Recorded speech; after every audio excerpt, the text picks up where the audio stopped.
We have come from God, and inevitably the myths woven by us, though they contain error, will also reflect a splintered fragment of the true light, the eternal truth that is with God.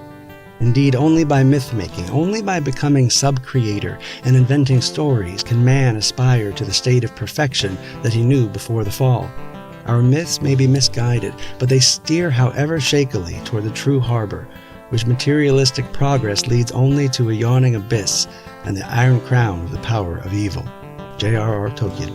Since before we begin to measure time or space, we have embraced our compulsion to connect with the divine, that energy that fuels the universe and our continued existence therein. As we have taken to filling our time with affecting the space, we have come to an understanding of the divine through stories, myths, dogma, and methodologies. Yet beyond the constructs we have used to develop our religions as extensions of our egos back toward the source of our being from which they separated us, there is a glimmer of blindness revealing the possibility that we could always be wrong, and in that glimmer is where our true faith lies. There is a difference between faith and faith-based. As our culture has developed, we have regularly confused the two, and we often still do. When we often use the word faith, we use it to describe a brand of religion, a particular incorporation in the business of pointing to divinity. We say he is of the Christian faith or she is of the Hindu faith, as if faith is synonymous with religion.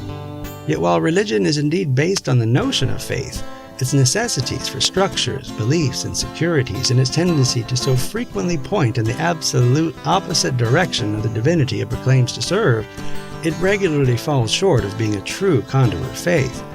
This is not to say our religions have been useless. They have been catalysts for the journey which has brought us to now, where we stand more fully aware of our ability to craft our own personal relationships with the divine as we experience it, without the need to rely on the good opinion or permission of others. Currently, Christianity predominates religious belief with roughly 2.2 billion followers.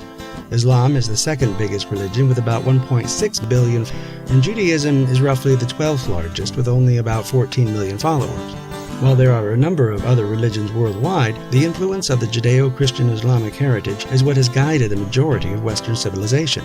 Throughout this book, I will frequently draw on the example of Christianity, since it was the first religion I experienced as a child and has been a huge contributor to the development of the culture in which I happen to live.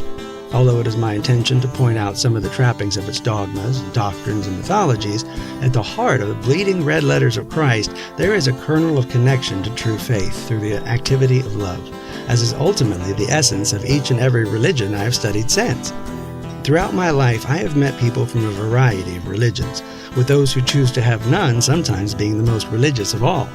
And within that mix, those who truly practice what I consider true faith are generally those who have transcended the need to be right and simply want to do right. Although this book does refer to historical facts that question a number of dogmatic traditions, my hope is that it will actually inspire a stronger faith, one that embraces a divinity beyond our beliefs.